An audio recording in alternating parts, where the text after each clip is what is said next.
Hello, everyone. I'm Genevieve. I'm Rhiannon. And we are two recovering teachers. We're back at you for giving you a little update on post-primary political update in the Denver and Colorado area. And also want to talk a little bit about not only those wins, but talk about the Massie Amendment and how that impacts Colorado Dems and people here, and also the Denver Mayor race. So we're going to get into each one, but we'll start with let's celebrate some amazing wins that happened from the primary season. 100%. We are so pumped that a majority of our progressive candidates that we supported won the primaries. Yep. Meaning that they are kind of a shoo-in in the November election. Yep.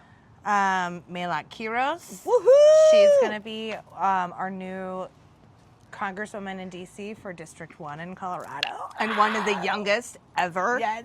She unseated Diana DeGette. Yes! We are getting rid of the dinosaurs. Yes.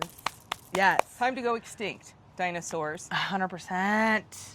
We're doing our best. Yeah. Chela Garcia Orlando won her state Senate seat in Colorado. Shout out to Chela. An amazing campaign you ran. It was inspiring. Maylot too. Yeah, absolutely. Yep. The DSA folks are really inspiring in how they organize. Yep. Yeah. Absolutely. Amanda Gonzalez also won Secretary of State. Yes, Queen, another progressive with really great organizing skills, campaign people, all of it. Well, energy. And she knows what she's doing. Yeah. She's been the Jeffco clerk and recorder and been in charge of elections for years. And so now that she is going to be in charge of all of that, makes me really excited to know that we have a champion in there that's going to protect voters' rights and also make sure that we have fair elections here in Colorado. Yeah, and she's been doing that work already. So, when you apply for office, you're applying for a job. So that's what it feels like. Yeah, she was the most experienced person for that role. And then we had our local win on top of many others that we didn't necessarily canvass for or know about because we were so invested in our own local spot. Iris Halpern Yes, won, queen. House seat for Colorado District 6. And she beat out the dark money, people-powered campaigns. It's just so cool. It is amazing. And she also inspired us. We found out we have a local pool in our neighborhood in Congress Park. And so we're like, oh my gosh, we can go swimming now. Because it's 102 degrees here in Denver. So thank you, Iris. Yeah. Because we need some pool life in our lives. On top of, everything else that we know you're going to do for us. While you're lawmaking at the Capitol here in Colorado. Yes. So exciting. I do have to say, I have a bone to pick. Okay. Bone? With the majority of Colorado voters that voted for John Hickenlooper for Senate, the U.S. Senate. This motherfucker will be 80 years old when he's done with this term. Yep. Okay. So when we talk about dinosaurs, we didn't get rid of all of them. And he somehow beat out Julie Gonzalez. And, it was a narrow victory. It was. But what I would love to see is Julie Gonzalez run for Bennett's seat in 2 years, because I still believe that she is going to be an amazing senator. I agree. So we're keeping our yard signs because we want that to happen. Yeah, we're holding on to those, Julie, if you're listening. We're holding on to your yard signs no matter what you choose to do. But Bennett in 2 years, let's go. Yep. Because good news, Bennett lost his run for governor. Phil Weiser won, so yay. But Julie just built so much power. It was amazing across to the see. state of Colorado. It was that's a win. Even though on the ballot box, the numbers didn't go in the way we were hoping, but she built so much power. So much power. In the so state much of power. Colorado. That, I don't know, I get giddy. I'm excited about politics again. I feel hopeful. Rhiannon, this is new. This is really new because, I ran for office in 2024. Unfortunately, I lost. So I've been out of the loop for a bit, and it by choice to heal, because when you run for office, you really see the hidden And, you know, as Hamilton says, how the sausage is made, being in the rooms where it happens. And Jeffco wasn't ready for me. No. I was But too you built a lot of progressive. power there. But like Julie Gonzalez, I was able to build power, and I was able to shift voters' thoughts on things they may have not have thought about before, and how important, you know, being in the state legislature makes those things important. And I really feel we pushed Jeffco a little I agree. to the left. I However, agree. the woman who won is now a member of the Opportunity Caucus. And I'm like, Which is like the corporate Dems, which were just like so you know, bummed funded out by about. realtors Really bummed out and about. lobbyists, and it just, yeah. And nothing against realtors. We have amazing realtors that we love. Shout out to Mile High Modern and Olivia.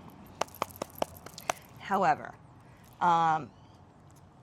these opportunist caucus or Opportunity Caucus members allowed PAC money, corporate PAC money, to decide how they're going to vote. And I know that's, I'm going to say every end, and that's how lobbying works. Yes, I get that.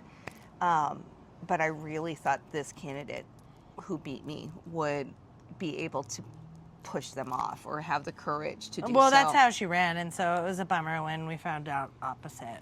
But you know That's what? politics. I don't live in Lakewood anymore, and I'm a Denver resident now. So yay, which makes me excited to be in this environment with Yes. such progressive Yes. candidates and people who are running, and it gives me hope. And so I was able to find my hope again. Yeah. And my excitement for politics and my, you know, wanting to be involved in the community Yeah. and doing, you know, that work. So it's because of Maylot. It's because of Chella.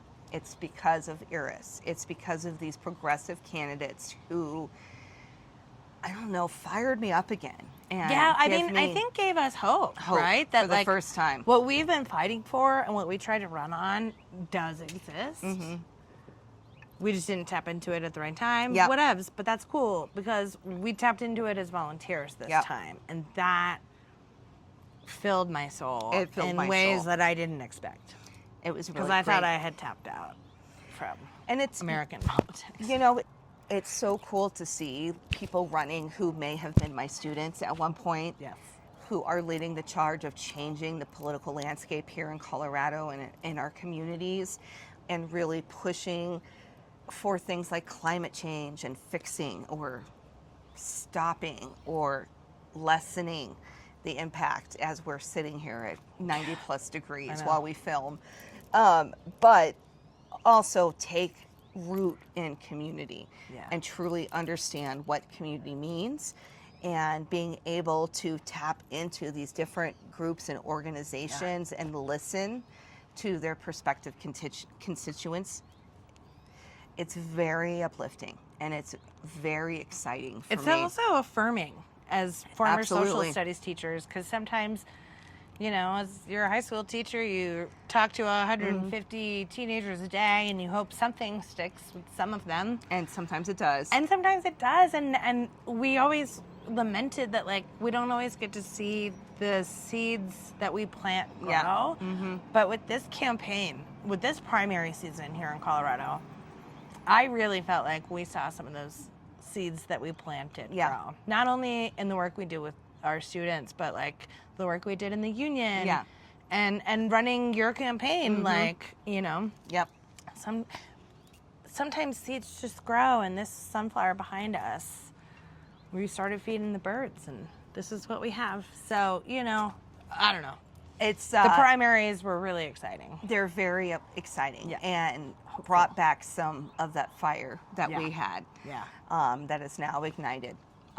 So let's go. So I have to let's say. fucking go. And I think the most important thing with the primary election and future elections too is that organized people beat organized money every time, all the time. Every time. And we saw this with Maylot's campaign of being able to knock over 100,000 doors. If we could have been able to knock 100,000 doors in my campaign. Like it. I don't even know if there's that many doors to be knocked in their districts. Yeah. It was crazy. Like it's crazy. And to understand like all the intricacies around running a campaign and what those metrics mean, that is huge. And Maylot and her Maylot's whole crew, team. you need to tap yourselves on the back because that is amazing. And that also gives me excitement that people are really hungry for progressive change. And I think Maylot's campaign proved that. I think Chella's campaign proved that. I agree. Amanda Gonzalez, Eris Halprin, all of these even progressive. David Seligman and Julie Gonzalez, like the votes didn't go in their favor. Right. However, the power they built, absolutely, was that's huge. a win. You know, that is a win. You know, and hey, David, we do have an open, at-large Denver City Council seat. I know he's built a lot of power here in Denver. I wonder, and you know, we've already mentioned Julie maybe going for Bennett. This is all of our only our speculation, but hopes too, and hopes, and hopes, because don't sleep on that power. You know, I mean, our choice for Denver mayor is third time is the charm. You build power every time you run. Absolutely. Absolutely. And we'll talk about that a little bit later, but yes. Yeah, we're really pumped for how everything went here. Because I had sort of given up, honestly, on both of us have, just because of the democratic process of America, but we do have really strong things in place in Colorado. And a place for everyone's voice to be heard. Absolutely. Should they choose to participate. Yep. Which is all a democracy is. Yep. And these were the most exciting primaries I've been a part of in a while. And to know maybe that ever. Absolutely. Didn't mean to cut you off, but also knowing that these campaigns were built on people power and not organized or corporate money. So that I think scares a lot. Oh, it does. Of our corporate Dems that are also still in office, which they're panicking. I think they are. They're shitting their pants. They are. Because they're realizing, like, you know, not coming out against Israel. And genocide. And not really listening to your constituents and their needs and what it is that we need. We saw these candidates run during their primary to meet those needs of the voters, which is why they won so much and built this power. Yeah.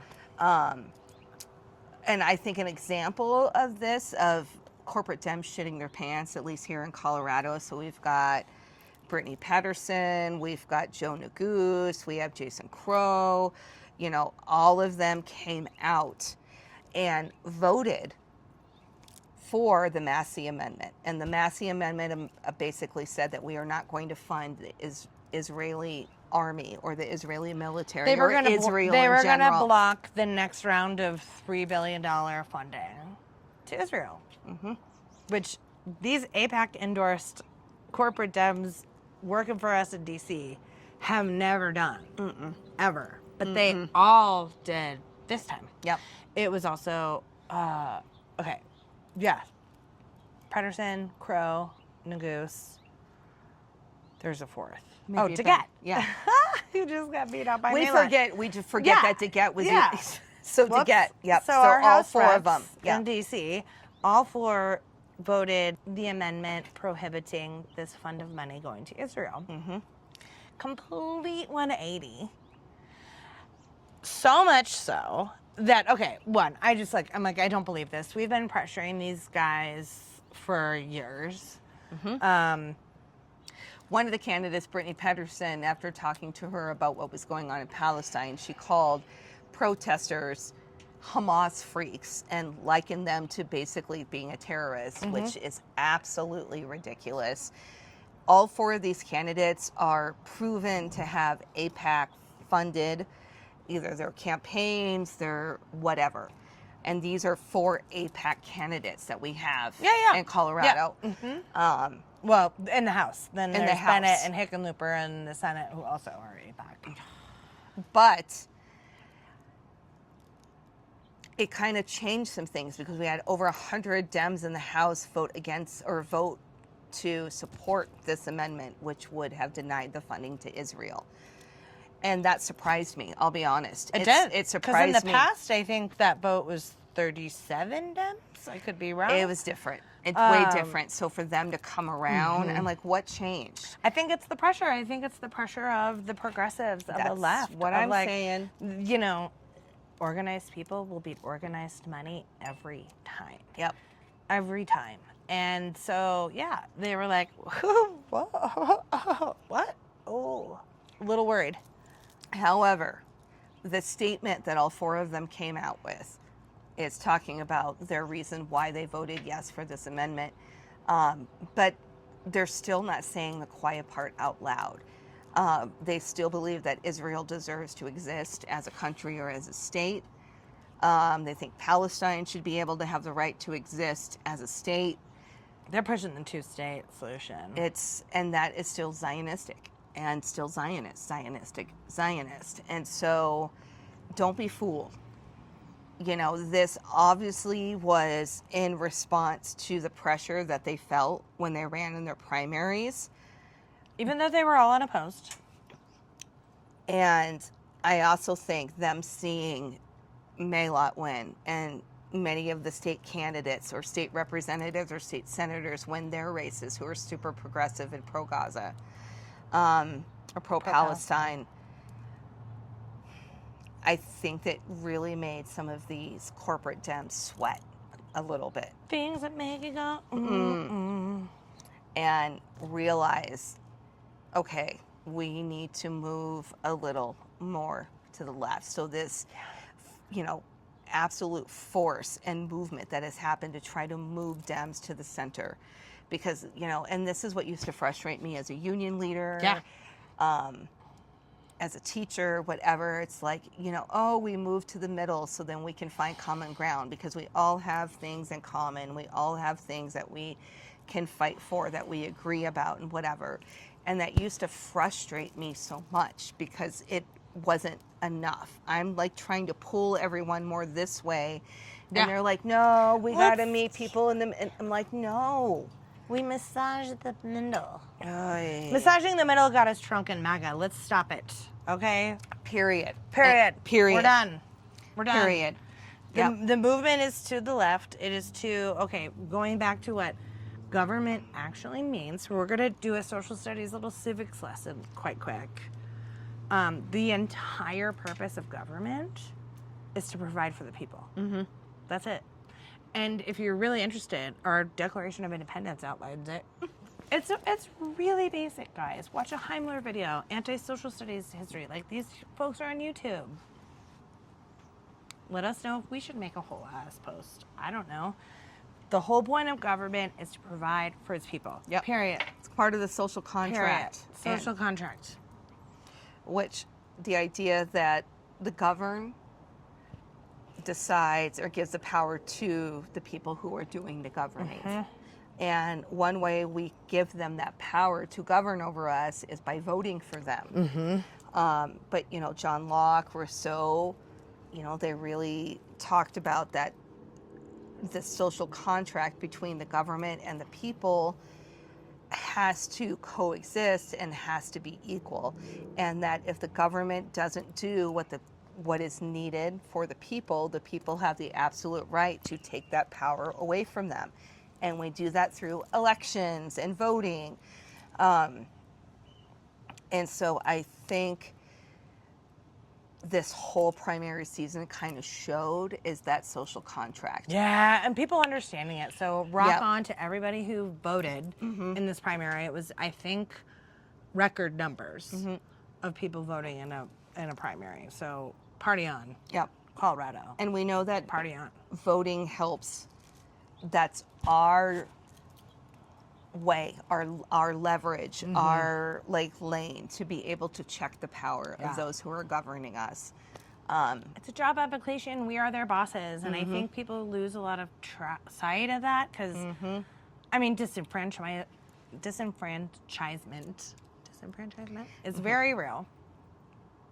encouraging people that your vote doesn't matter. I felt that way. And I still feel that way in certain races, but like the more local it is, the more important it is. And that's why we always encourage our students like to get involved in local elections, state elections, school board races, because these are the elections that are going to directly impact them and their schools. So and getting involved so much more too, like right? Like your election 2 years ago was basically decided by like 130 very active, very old people of Jeffco in her district in Lakewood. 130 people decided who got to be on the ballot.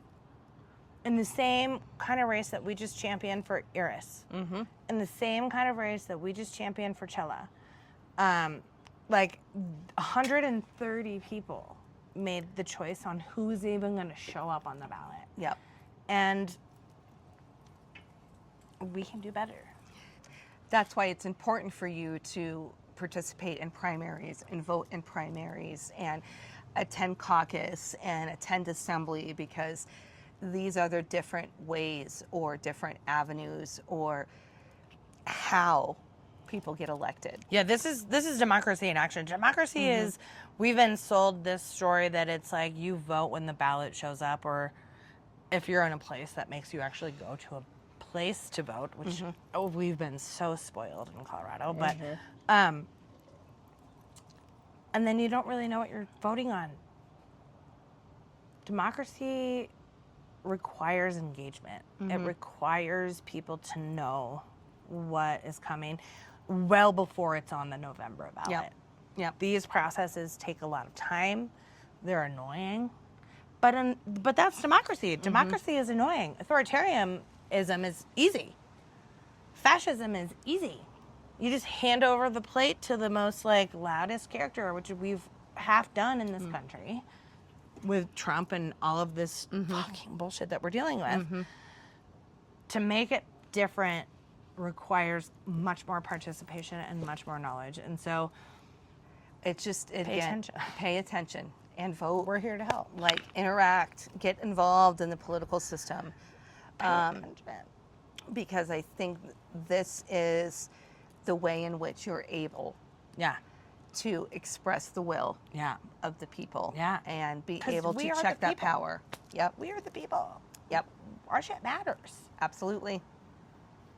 I actually got to go on a hike with a former student the day of the election, like when ballots were due, June 30th. And I think I convinced her to get her ballot in, but she's one of the smartest, most passionate. I mean, I'm so lucky that she came into my classroom and then I got to meet her and know her. And teach her.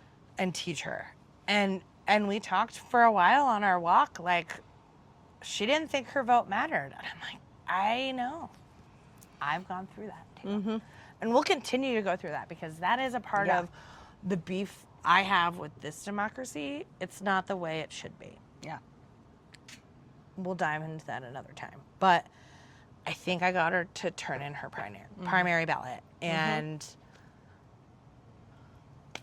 when we were teachers, they used to say, if you changed one kid's life, you did your job. And I fucking hated that, because I'm like, I have 150 kids every day. And if I've been doing this for 14 years and I've only did this for one kid, then I think I have failed. But I'm not teaching anymore, and I'm not in front of 150 students a day. And I got to reconnect with a former one who respected me and my opinion, and I think I got her to change her mind. And that's so that one felt like a win. It's, you know, just like that post we saw from one of my former students who was like, I vote because of you. Yes. And it just was like, so it was able for me to be able to show that passion and the importance of things like voting. And now it's a priority for her. Damn straight. Fuck yeah, high five. Good job, Miss Winning. Good job, Miss Bassett. Yes. Yes. That's how we do it. That's how we fucking roll. Oy. All right, so surprises in the Denver mayor race. We have Chantel Lewis, who is currently a city council person for District 8. And she just Joined the race. Just this week, declared that she's running for mayor. Against Dr. Lisa Calderón and Mayor Mike Johnston, which we're trying to get rid of him. Yeah, exactly. So I think, and no shade to Chantel. None. But we want to talk about our experience with Dr. Lisa Calderón and why we think she is the best candidate to be Denver's mayor. Yeah, we're 100% behind her. We love Lisa Calderón. Yeah. For multiple reasons. She is, first of all, the OG progressive candidate. And this is her third time running for mayor. Yeah. She's made it to the runoff every time. Yep. 2019, 2023.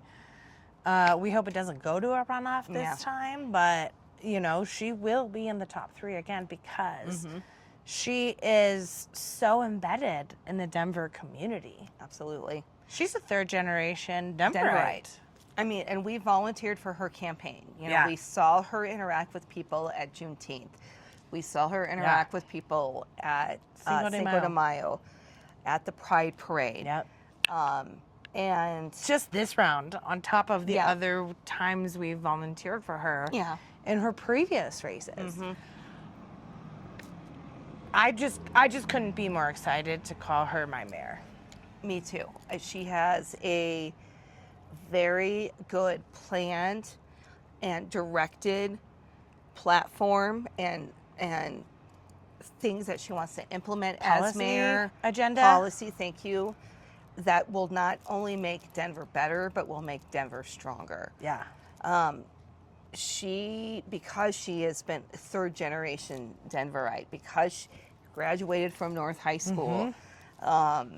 She's on the debate team, and that makes so much sense. That makes so much sense. Dr. Lisa Calderón will clean up anyone on a debate stage. Kyle Clark, get your shit together and make sure that Lisa Calderón gets to debate anyone who's running against her. She leaves no crumbs. None. And so just to see her in action not only is very inspirational, it also brings me hope that she is a candidate who has the expertise, the experience, the community support to be able to be our next mayor. She's an educator just like us. Yeah. You know, she also... I respect that so much. We were able to participate in a program that encouraged women, specifically women of color, which we are not, but women, progressive women, to run for office. And we both went through this training and separately and learned so much from each one. Yep. And it encouraged me so much that I literally filed to run for office 2 days later after my experience with that training. And she's been a huge support of me and of my campaign, our campaign, shall we say, because Genevieve was my campaign manager. And I wouldn't have ran if it wasn't for Genevieve. It takes a village, But I really feel like Dr. Lisa Calderón has the gumption and what we need as our next Denver mayor. I see her collaborating with different groups. I see her working together with different members or different groups in the community to ensure that her vision and the goals to make Denver better actually come into fruition. Yep. You know, there's many issues that she's talked about, homelessness. Yep. Check out her socials. The thing that I love about her, there's many things, but like one of the biggest ones, we're teachers, we're social studies teachers. Like, back up what you say with sources, and she does that. She does that. She dives deep. She knows exactly how this is being played as a political whatever, and where the data actually lies and what it actually says. And I hope a lot of people are more policy freaks like you and I, so they look at her stuff. She tells you where it comes from. Very concrete plans. Yeah. And what she plans to do when she becomes mayor. Yeah. And how she's going to do exactly how to do it. Not just Yep. these like wish-washy promises that a lot of politicians give in their taglines or whatever. She's like, I have a whole plan, and I will show you all of it with resources and citations and everything. Like, my history heart loves this. Well, and about her. she talks about, you know, Denver not becoming a surveillance state. Yeah, getting Or rid of flock cameras. Getting rid of flock cameras. She talks about, you know, having a budget that is transparent and is countable. Yep. And we're not missing all these millions of dollars like in Johnson's campaign. Johnston, whatever. Fuck him. And also, I've said fuck him for years. I know. But also, like, how do we re-evaluate, I guess, how we police? And let's use different resources, because we don't need to over-police the city. We don't necessarily, the way the police department is now and its interaction with community, she wants to change that. And she has legitimate, sound plans. And experience To know that these things will be, I mean, she started the STAR program. She was a part of a group that started the STAR program. Yep.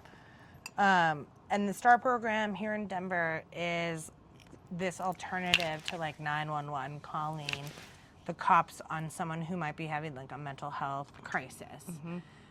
So they're met with properly trained folks who can help them in a mental health crisis, where I don't think that like Denver police are, you know, trained to do. I don't know. I do know. They're not trained to do. So, yeah, Lisa Calderón has been a part of so many initiatives to make our city safer, to meet the issues what we have where they're at. And I don't know, I can't get over that. Like, Brother Jeff talked about Brother Jeff is a incredible community leader in Denver. And he was talking about how these elected positions are job interview. Yeah. Lisa Calderón has a resume that I can't even imagine being better. So and one thing also I love about her, she practices what she preaches. yeah. And she has real-time solutions. Yeah. And like manageable and achievable solutions. And I just haven't seen that from any other candidate. No. And, you know. Citywide, because Denver is a very big city.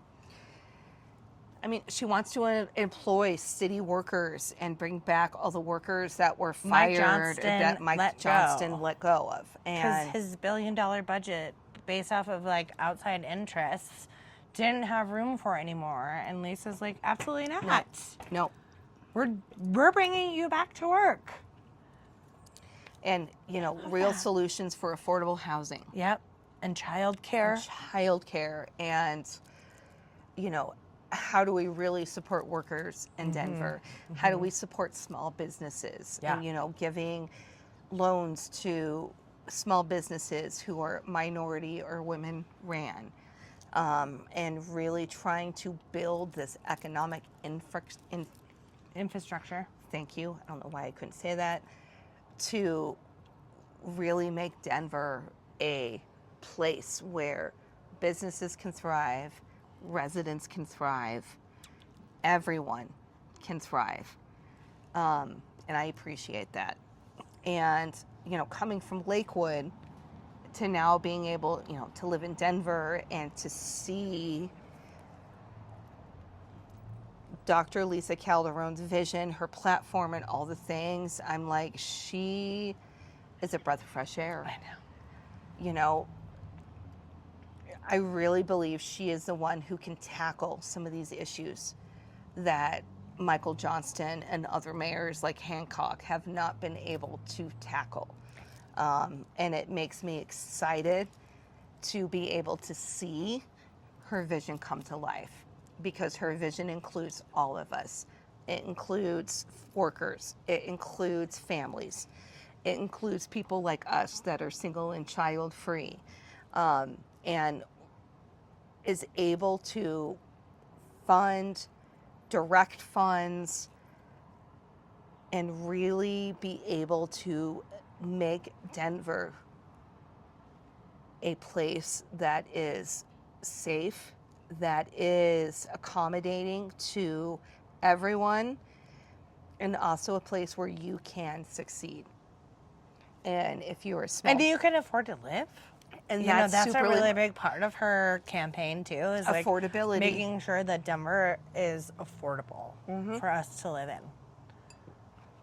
Exactly. Huge. So we continue to build that community, and we continue to build those neighborhood connections. And I think she is the most qualified to be the next Denver mayor. And we may be biased a little bit because we have such personal experience and stories. We love her very much. She is a mentor. She is one of Absolutely. our mentors. Have we already talked about that?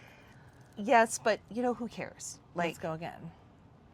She has this ability to inspire so many people to jump out of their comfort zones and do things differently. And I really truly believe that I would have never run for office. I would have never been so involved in politics if it hadn't been for Lisa Calderón. 100%, I agree with you. She taught me what it meant to be an active member in my community, to be able to search out problems that we want to fix or make better. And I am so excited to imagine a world in which she is my next mayor. Yeah. I've never been so excited to be a Denver resident. I've lived in Denver a lot throughout my life, but You were born here. I was born here. But I'm really excited to be able to be in the fray of the Denver political scene. And it has just inspired me, from Maylot to Lisa Calderón to Julie Gonzalez.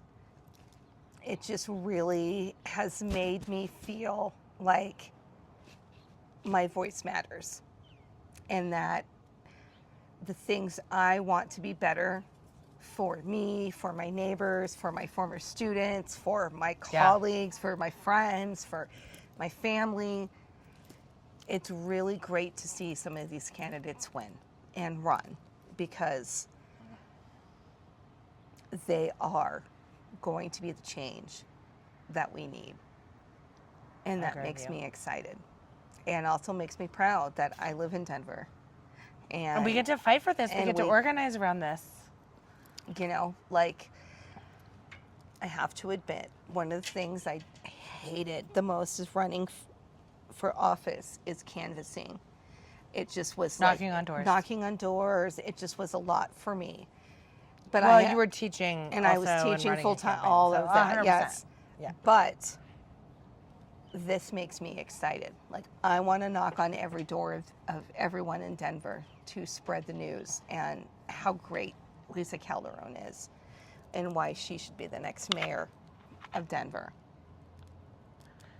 You know, my campaign manager heart explodes to hear you say that. Okay. Just saying. I mean, she knows. I used to hate it, but I would do it begrudgingly, and I'm like, it's a chore. But now I'm like, let's go. When you have to talk your best friend into a task they don't want to do, it is really hard. So, in conclusion, congrats to Maylot, congrats to Chella, congrats to Amanda and Iris. Thank you for the power that you built. Thank you, Julie Gonzalez, for the power you built. We'll see you in 2 years again as you're running against Bennett. We're here to help. corporate Dems, you better get your shit together and See the writing on the wall. see what it is that you need to do to change. And also, as Brother Jeff said, running for mayor is like a job Running for application. any elective office. Any elected office, Yeah.